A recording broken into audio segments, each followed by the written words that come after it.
नमस्कार प्रिय विद्यार्थियों, एक बार फिर आपका आर स्टडी चैनल पे आपका सभी का एक बार पुनः स्वागत है।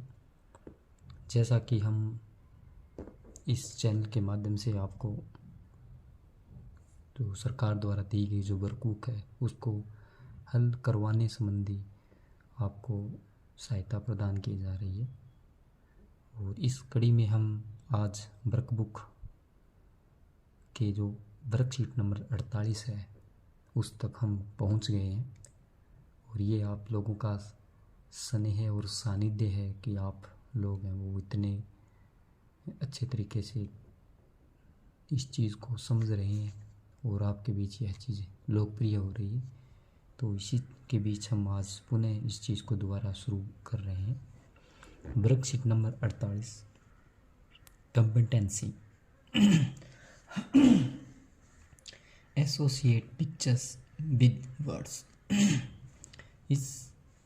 इसमें हमें चित्रों के माध्यम से शब्दों की पहचान करनी है कि कौन से चित्र को अंग्रेजी में क्या बोला जाता है। तो match the picture with the correct words. तो हमें जो चित्र है, इस तरफ चित्र है, उस तरफ उनकी स्पेलिंग है, तो हमें उनको सही मैच करवाना है। तो सबसे पहले हम देख रहे हैं कि सबसे पहले चिल्ड्रन।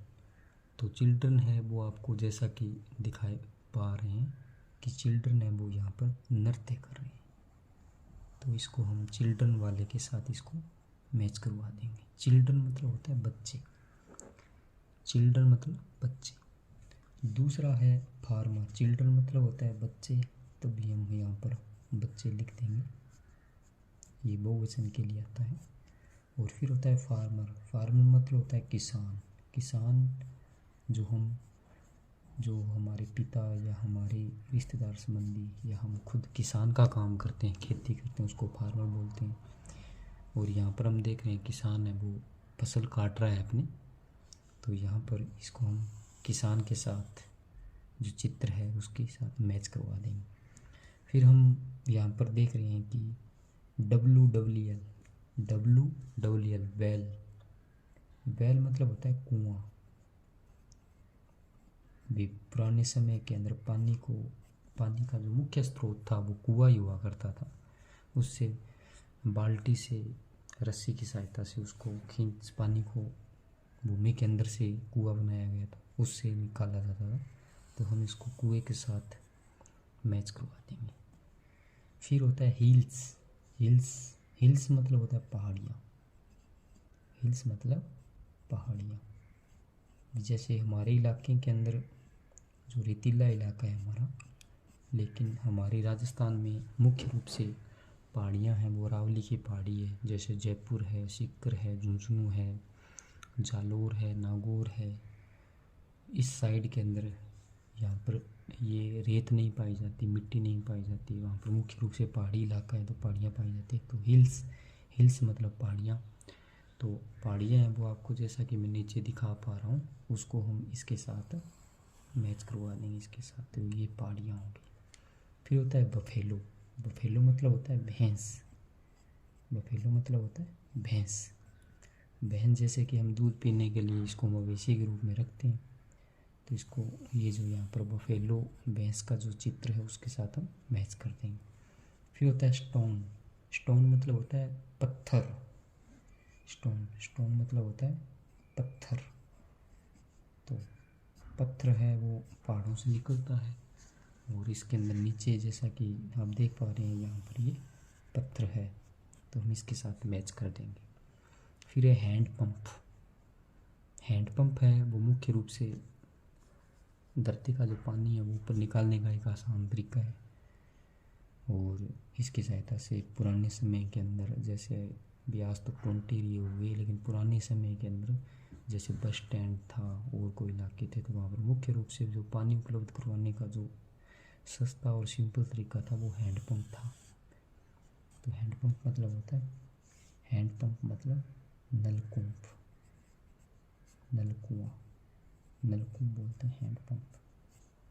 तो इस प्रकार हमने इसके माध्यम से हमने इस पेज के माध्यम से हमने चित्रों को पूरा करने की कोशिश की है, और इसके साथ साथ हमने उनके जो नाम है, उनके जो चित्र हैं, उसकी सहायता से पूरा किया है। आगे की पेज के अंदर यानी हमारी वर्कशीट नंबर 48-49 पे हम हैं वो ये जो आपके जैसा कि आप देख पा रहे हैं, इस पर हम worksheet number 49 competency write the alphabets in sequence कि हमें जो अल्फ़ाबेट है वो सीक्वेंस के आधार पर या उनका जो क्रम है उसके आधार पर लिखना है। Write the alphabet that come between the given alphabets कि ये जो दिया हुआ है उसमें अल्फ़ाबेट्स कौन से क्रम के अंदर कौन सा अल्फ़ाबेट आएगा वो हमने लिखना है। जैसे बी, एक नंबर देखो बी, फिर खालिस्तान, फिर डी, तो बी फिर क्या आ जाएगा सी और फिर डी हो गया। 2 नंबर में देखिए आर, फिर हो जाएगा एस, फिर हो जाएगा टी। 3 नंबर में एच, फिर आई और फिर हो जाएगा जे। फिर 4 नंबर में ई एफ और फिर हो जाएगा जी, ओ पी, फिर क्यू, डी ई और एफ, एक्स वाई और Z, X Y Z. 8 number में देखते हैं एम के बाद एन आता है और एन के बाद ओ आपको दिया हुआ है। फिर 9 नंबर में के के बाद एल आता है, फिर एम आता है। तो इस प्रकार हमने यहाँ पर जो ABCD का यानी अल्फ़ाबेट्स का जो क्रम होता है उस क्रम के हिसाब से हमने यहाँ पर अल्फ़ाबेट्स लिखे हैं, लेटर्स लिखे। फिर नीचे जो 2 नंबर क्वेश्चन है write the alphabet that comes before the given letter, इनसे पहले कौन सा लेटर आता है वो आपको लिखना है। जैसे पी वाला है, पी में आप देखें कि यहाँ पर क्या आएगा, तो पी के अंदर आपको एम एन ओ हो गया, और आगे देखो यहाँ पर ओ पी क्यू आता है, फिर एम एन, तो देखो एन ओ पी आ गया। फिर आर देखो क्यू पी, फिर क्यू और फिर आर हो गया। फिर एम देखो कि एल, फिर एम हो गया, और फिर ए,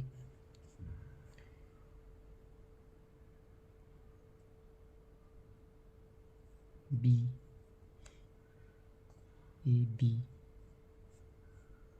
लेकिन यहाँ पर ए लिखते हैं। फिर देखो ए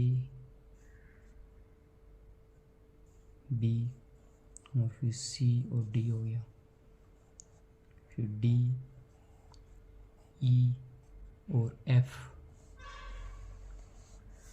फिर ए बी और सी। एन में देखते हैं हम कि एन के अंदर क्या होता है,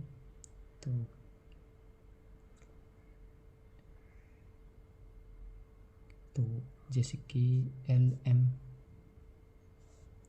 एल और एम और एन, फिर एक्स और वाई और जेड। इस प्रकार हम इसको पूरा करने की कोशिश करेंगे। थोड़ा बच्चों इसके में अंदर जो उनकी जो कटुआ होती है या जिसको हम बोलते हैं छोड़ कर, उसमें सुधार हो सकता है, बच्चा सीख जाए। Right the alphabet that come after the given, इनके बाद क्या आता है वो देखते हैं। तो ए, फिर बी, फिर सी, फिर सी डी, फिर E F G H P Q R S T, तो S T U X Y Z B C D H I और फिर जे। इस प्रकार हम इसको ये जो वर्कशीट नंबर हमारी जो 18 है इसको पूर्ण की है, जिसके अंदर हमें जो ABCD है वो सीखने की हमने मिली और कि हमने किस प्रकार इसको पूर्ण किया और पूर्ण करने की कोशिश की है। और हम अब वर्कशीट नंबर 50 पे पहुंच गए हैं। और वर्कशीट नंबर 50 पे कैपिटेंसी राइट CVC वर्ड्स अप्रोप्राइटली। तो यहाँ पर हमें क्या करना है कि जो स्पेलिंग्स है उस स्पेलिंग पर आपको भी उनके बीच में लेटर छोड़ा हुआ मिलेगा। जैसे हिंदी के अंदर कमल होता है तो कै मैं लै, जैसे मैं नहीं लिखा होता है तो वैसे स्पेलिंग पूरी करनी है, उसको लिखकर fill in the missing letter in each word. तो यहाँ हम देख रहे हैं कि ये किसका चित्र है, ये बेड बिस्तर का है। तो बिस्तर को अंग्रेजी में बेड बोलते हैं। तो बेड की स्पेलिंग होती है BED बेड। बेड मतलब होता है बिस्तर। बेड मतलब क्या होता है, बेड मतलब बिस्तर होता है। फिर यहाँ पर हमें सुअर का चित्र दिया हुआ है। तो पिग, सुअर को अंग्रेजी में PIG पिग। पिग मतलब होता है सुअर, पिग मतलब सुअर होता है। तो यहाँ पर हम सुअर लिख देंगे। फिर यहाँ पर जैसा कि हम नीचे देख रहे हैं, यहाँ पर हमें जो चित्र दिखाई दे रहा है वो है फैन। फैन को FEN फैन। फैन मतलब होता है पंखा, फैन मतलब पंखा होता है। फिर आगे है वो कुत्ते का दिखाया गया है। तो DOG डॉग। डॉग मतलब कुत्ता, जैसा कि आप सभी जानते हैं। तो कुत्ते को अंग्रेजी में डॉग बोलते हैं। फिर यहाँ पर ये हमें भारत का नक्शा जो कि मानचित्र अपने आप में MAP मैप। मैप मतलब मानचित्र, MAP मैप। मैप मतलब होता है मानचित्र। फिर आगे देखो ये चैन दिखाई दी गई है। तो ZIP जिप। जिप मतलब चैन होती है। फिर यहाँ पर ये डस्टबिन का चित्र दिखाया गया है। तो BIN बिन। बिन मतलब होता है कूड़ादान। बिन मतलब कूड़ादान होता है। फिर होता है PEN पेन। पेन मतलब होता है कलम या पेन। तो इस प्रकार हमने इस वर्क बुक के माध्यम से या इस पेज के माध्यम से हमने है वो चित्रों की सहायता से उनके जो नाम है वो नाम अंग्रेजी में तो हमें पता नहीं था, लेकिन हिंदी में पता था। हिंदी में से हमने अंग्रेजी में उनके नाम क्या है उस चीज़ का हमने पता लगाया है। और हमने अच्छे तरीके से यहाँ पर उनकी जो स्पेलिंग, उनका हिंदी जो अर्थ है उनके बारे में हमने पता लगाया है। इस प्रकार हमने इस आज वर्कशीट नंबर 50 पूर्ण किया। और अब हम जैसा कि आपके सामने दिखाई दे रहा है वर्कशीट नंबर जो 50 है वो हम करने जा रहे हैं। तो जैसा कि आपको दिखाई दे रहा है कि यहाँ पर ऊपर हम देख रहे हैं कि पेज नंबर जो 51 है, 51 पे कैपिटेंसी के अंदर आपको वर्कशीट नंबर जो 51 है वो आपको देख रही है। कैपिटेंसी Mac marker of plural appropriately. तो यहाँ आपके सामने जो चीज़ें हैं वो चीज़ वचन आपको बताना है कि कितने वचन हैं, बहुवचन बनाने इन चीज़ों को। Circle the plural of given word and write in the given space. तो हमें क्या करना है कि ये जो चीज़ें हैं उनकी जो बहुवचन चीज़ें हैं उनको यहाँ इस सर्कल के अंदर लिखनी है। इन सर्कल के अंदर क्या लिखना, बहुवचन। वचन आप जानते हो, एक वचन होती है, कोई चीज़ एक है उसको एक वचन बोलते हैं।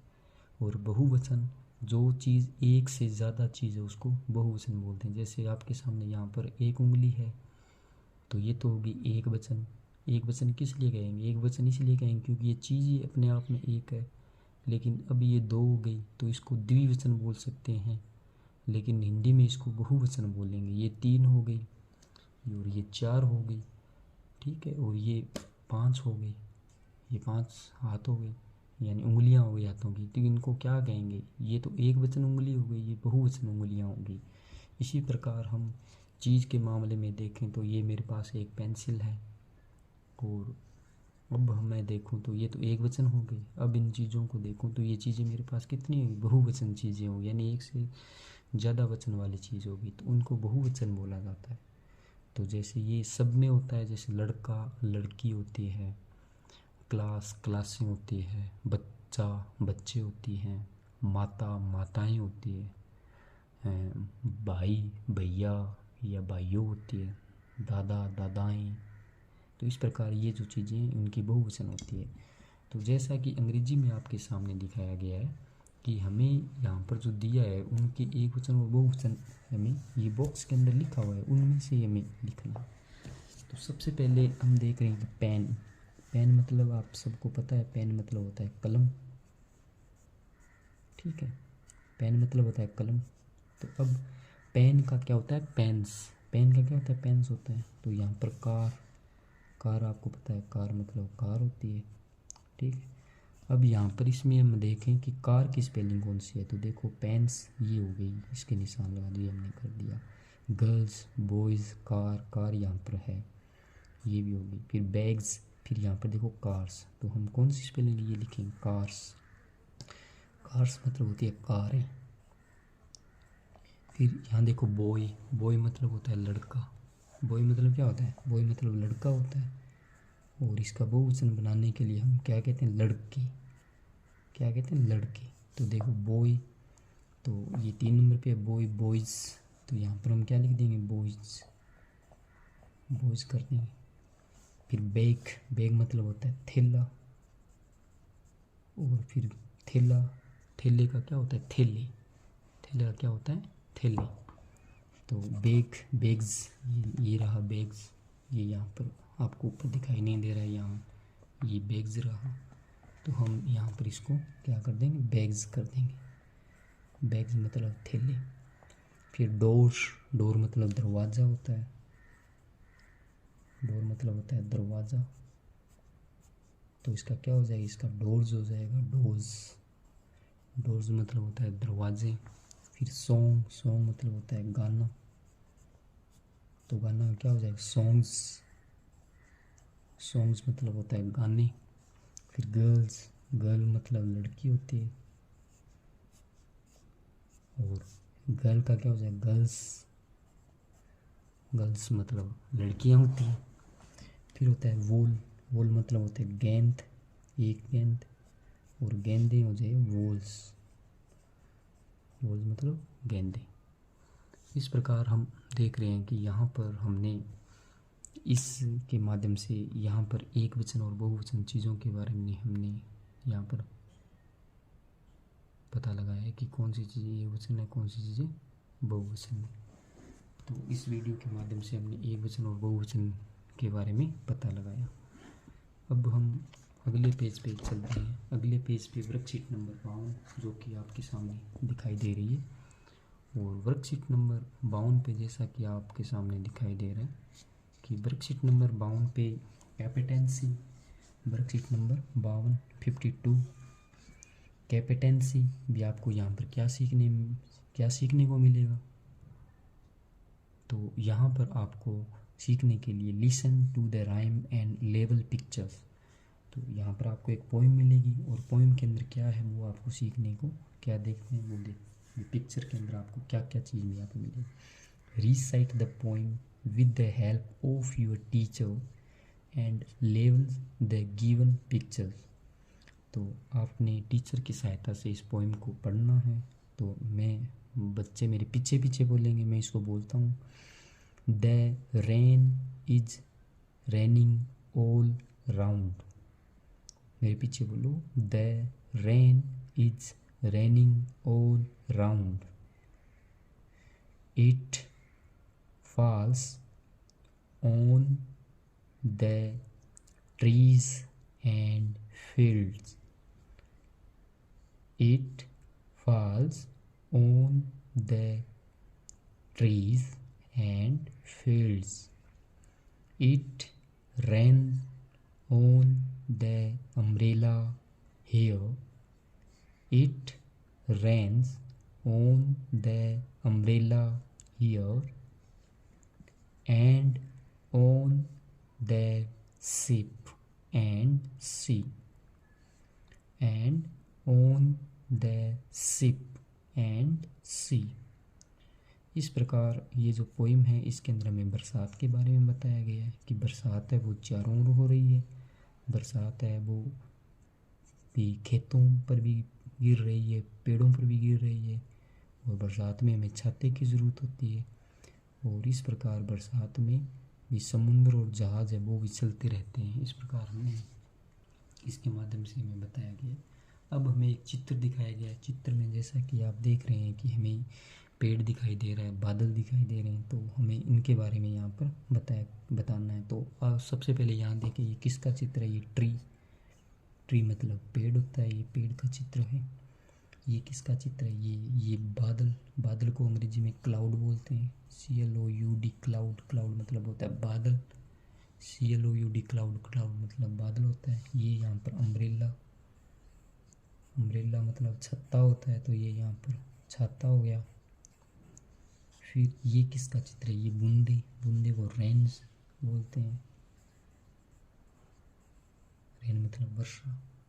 इस प्रकार यहाँ पर हमने एक पोइम पढ़ी, और पोइम की सहायता से जो बरसात के बारे में, और बरसात कैसे होती है, किसको फ़ायदा मिलता है, बरसात से कैसे बचा जा सकता है, और इस प्रकार हमने यहाँ पर एक पोइम के माध्यम से बच्चों को पेड़ के बारे में, बादल के बारे में, छाता के बारे में और वर्षा के बारे में हमने बताने की यहाँ पर कोशिश की है।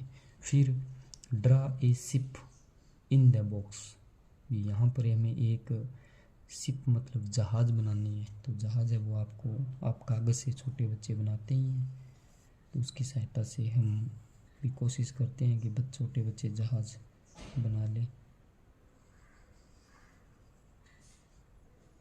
इस प्रकार हम कागज़ से जो छोटी जहाज़ बनाते हैं, तो इसका ये चित्र है, इसको बोलते हैं शिप मतलब जहाज़। तो इस प्रकार हम ये जहाज़ बनाने की कोशिश की है, जो कि बरसात में चलती है।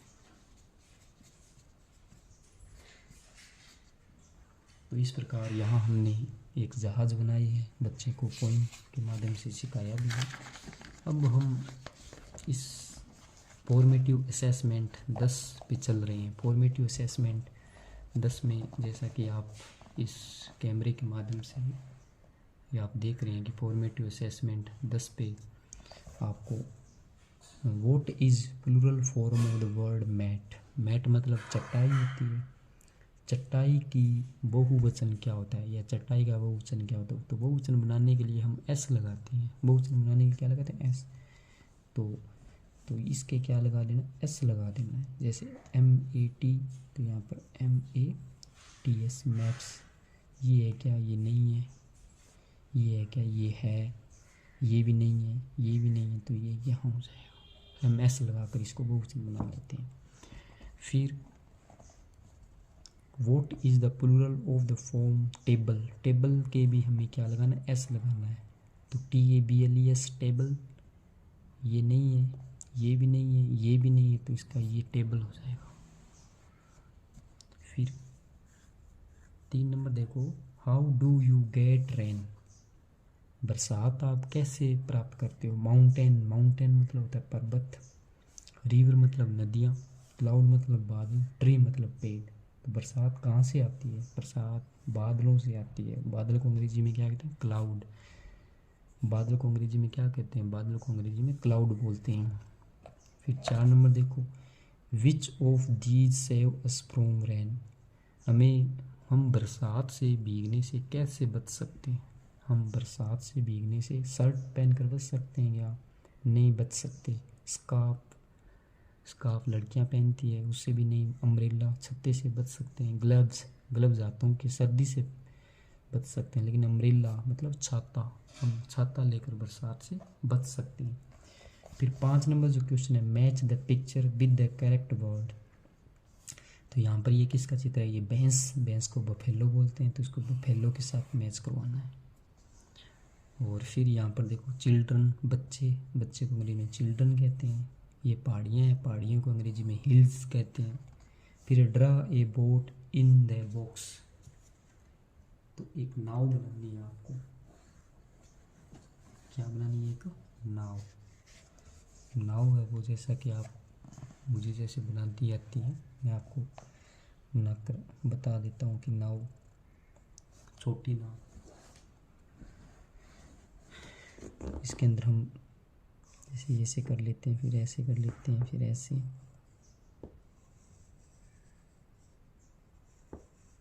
ये एक नाव टाइप हमने बनाने की कोशिश की है। और यहाँ पर एक इसके जो इसको खवे जो रखते हैं इसमें पर, क्योंकि बरस ये हमने क्या बनाई है, नाव बना दी है छोटी। यहाँ पर ये बैठे हुए हैं आदमी, तो इस प्रकार हमें नाव बनानी है। फिर complete the word by filling the missing letter. 7, 7 और 8 हमने यहाँ पर 7 नंबर ए नंबर डक, डक मतलब बतख होती है, DUC के डक, डक मतलब बतख। H फिर है होप, HOP होप, होप मतलब होता है उछलना। CAT कैट, कैट मतलब बिल्ली होती है। 8 नंबर में देखो टोपी, टोपी को अंग्रेजी में CAP कैप बोलते हैं। फिर ये TUB टब, इसको टब बोलते हैं। इसको क्या बोलते हैं, POT पोट बोलते हैं। तो इस प्रकार हमने असेसमेंट जो 10 है उसके माध्यम से इसको हमने पूरा करने की कोशिश की है, और ऐसे उम्मीद करते हैं कि आप भी इसको जल्द से जल्द पूरा करें। और आगे हम वर्कशीट नंबर जो 53 है उस पर हम आपको हल करवाने की कोशिश कर रहे हैं। तो वर्कशीट नंबर जो 53 है वहाँ पर listen to the simple sentence and response in English. तो सबसे पहले हम यहाँ पर देखते हैं सेंटेंस। सेंटेंस मतलब क्या होता है, सेंटेंस मतलब होता है वाक्य। सेंटेंस मतलब क्या होता है, वाक्य। सेंटेंस मतलब क्या होता है, वाक्य। तो वाक्य अंग्रेजी में वाक्य होता है वो किससे बनता है, शब्दों से बनता है। जैसे हिंदी में देखते हैं राम, ये क्या है, ये एक शब्द है। जैसे राम आता है, राम आता है, ये क्या हो गया, ये एक वाक्य हो गया। ये क्या हो गया, ये वाक्य हो गया। इस प्रकार हम यहाँ पर वाक्य बनाने की कोशिश करेंगे। वाक्य होता क्या है और वाक्य किस प्रकार भी हम पूरा कर सकते हैं। तो listen to your teacher and answer the following questions about yourself, draw your picture in the box. तो आप अपने टीचर को ध्यान से सुनिए और इनका जो उत्तर है वो आपको खुद को ही देना है। और एक पिक्चर भी, आप बॉक्स भी बना सकते हैं या चित्र भी बना सकते हैं इससे संबंधित, यदि आप बनाना चाहें तो यहाँ पर। तो पहला जो क्वेश्चन है, what is your name. What is your name, name मतलब होता है नाम। आपका नाम क्या है, आपका नाम क्या है। तो यहाँ पर लिखेंगे माई नेम इज मीरा, कि मेरा नाम Meera, my name is Meera. तो ये यहाँ पर इसका उत्तर हो जाएगा। यहाँ पर फुल स्टॉप लगा देंगे इसे। फिर क्वेश्चन नंबर 2 पे हम चलते हैं। क्वेश्चन नंबर 2 पे, what is the name of your school. What is the name of your school. यहाँ पर ये कह रहा है आपके विद्यालय का क्या नाम है। तो बच्चों, आपके विद्यालय का नाम क्या है, आपको पता है या? यदि बच्चों को आता है तो उनसे पूछें। तो my school's name is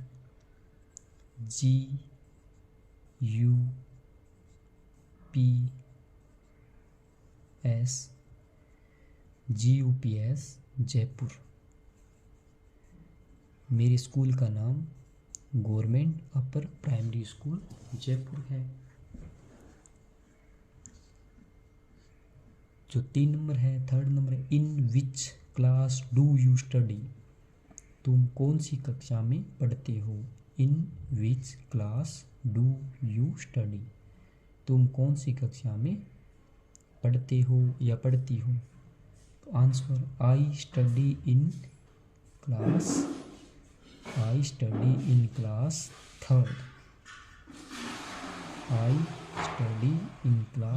3rd। 4 number question, what is your father's name. आपके पिता का क्या नाम है। What is your father's name, आपके पिता का क्या नाम है। तो इसका आंसर हो जाएगा my father's name is Ram. Lal. My father's name is Ramlal. फिर question number 5, what is your mother's name. What is your mother's name, आपकी माता का क्या नाम है। My mother's name is Sita Devi. My mother's name is Sita Devi. My mother's name is Sita Devi. Question number 6 पे चलते हैं। What is your favourite colour. What is your favourite colour, आपका पसंदीदा रंग कौन सा है। आपका पसंदीदा रंग कौन सा है। Answer, my favourite colour is blue. मेरा पसंदीदा रंग नीला है। 7, what is your favourite game. What is your favourite game, आपका पसंदीदा खेल कौन सा है। आपका पसंदीदा खेल कौन सा है। My favourite game is cricket. My favourite game is cricket. फिर क्वेश्चन नंबर 8 जो कि अंतिम क्वेश्चन है वर्कशीट नंबर 53 का। Question number 8, what is your favourite friends name. What is your best या फेवरेट फ्रेंड्स नेम, आपके प्रिय मित्र का क्या नाम है। आपके प्रिय मित्र का क्या नाम है। तो answer, my best friend's name is Radhika. My favourite या best friend name is Radhika. मेरी सबसे प्रिय मित्र का नाम राधिका है। तो इस प्रकार यहाँ पर हमने सीखा कि बच्चों के साथ हम शुरू में कुछ शब्द बोलकर उनको थोड़ा आत्मविश्वास दिला सकते हैं कि अंग्रेजी है वो इस प्रकार हम भी आप बोल सकते हैं। यदि एक बच्चा अंग्रेजी के अंदर यदि हम उससे ये कहें कि व्हाट इज योर नेम, यदि नेम के आधार पर वो समझ रहा है कि भी टीचर है, वो उससे नाम पूछने की कोशिश कर रहा है। यदि वो आपको उत्तर दे रहा है कि माय नेम इज राम, या हम what in which class do you read, तो वो आपको क्लास का सेंस समझकर आपको अपनी क्लास बता रहा है। तो आपकी सार्थकता सही है, आप लगे रहें और आपका जो क्रम है वो आप करते रहें। और यहाँ पर आपको अपना जो क्रम है वो लगातार जारी रखना है ताकि बच्चे हैं वो अधिक से अधिक ज्ञानार्जन ले सकें। तो अब हम वर्कशीट नंबर 54 पे चलते हैं। जैसा कि आपके सामने वर्कशीट नंबर जो 54 है वो यहाँ पर दिखाई दे रही है। वर्कशीट नंबर 54 पे हम देख रहे हैं कि कैपेटेंसी एसोसिएट पिक्चर्स विद वर्ड, कि आपके सामने जो चित्र हैं उन चित्रों को शब्द के साथ मेल करवाना है। Match the fruit names with their pictures, कि आपको फलों के जो नाम हैं उनको रंगों के नाम के साथ मेल करवाना है। जैसे यहाँ पर ग्रेप्स मतलब अंगूर होता है। ग्रेप्स मतलब अंगूर होता है।